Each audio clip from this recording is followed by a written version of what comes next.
My name is Bryan and this is my ALS Ice Bucket Challenge. I suppose everybody has their reason for doing this. I'm sure for a lot of people it's a social network thing. For people who know me know that I would never do it for that reason.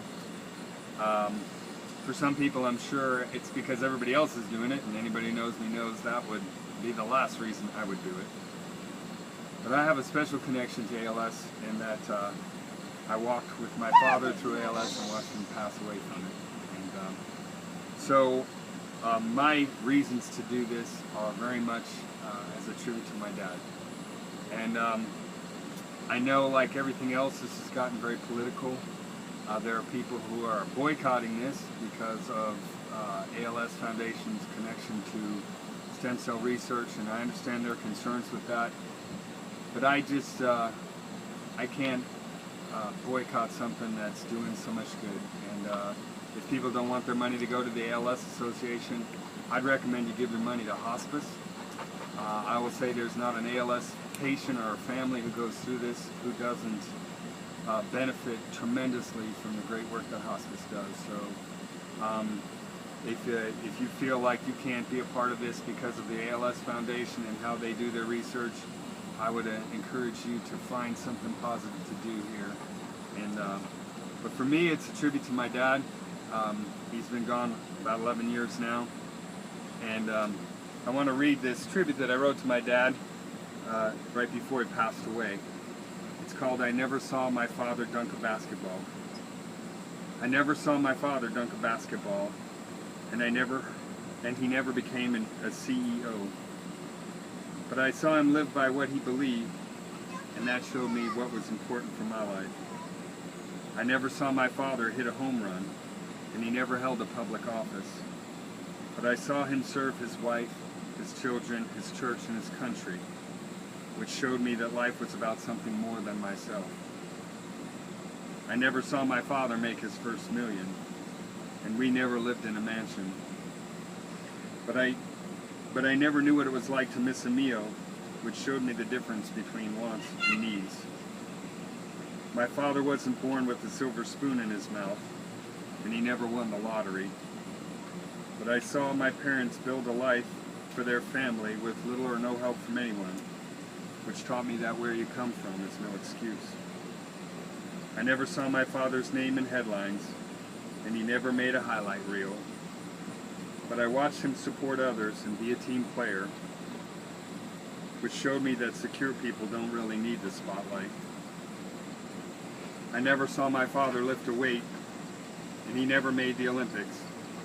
But I saw him be committed and work hard at every endeavor, which showed me that strength has a lot more to do with character than muscle. I never saw my father receive his degree, and he was never deemed a scholar. But I saw him lead his family through the good times and bad, which showed me that wisdom isn't what you say, but how you live.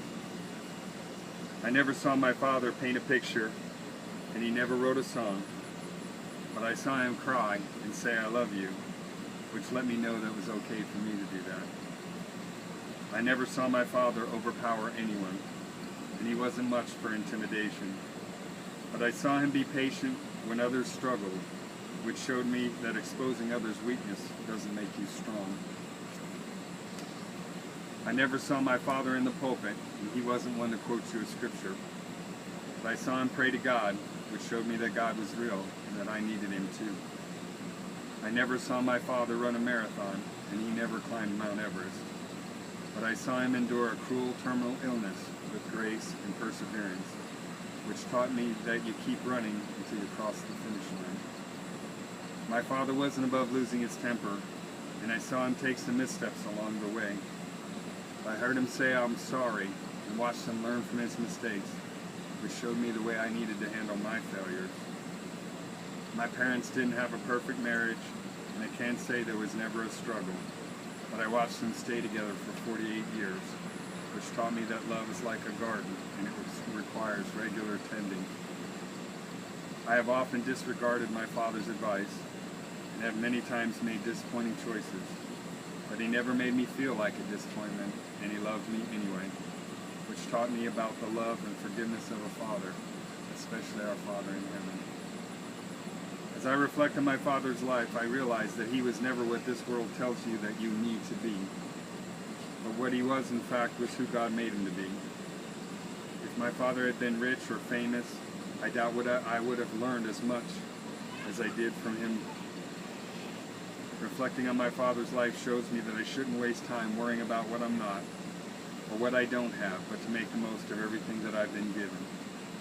In the end of my life, I would be pleased if it could be said of me that he was loving, committed husband, father, brother, son, friend. You could always count on him. He loved God and tried to live for him. He served his family, his church, and his country. He made a difference in my life. I guess for me it would just be easier to say he was just like his father. That would please me a lot. So Dad, if you're up there, this is for you.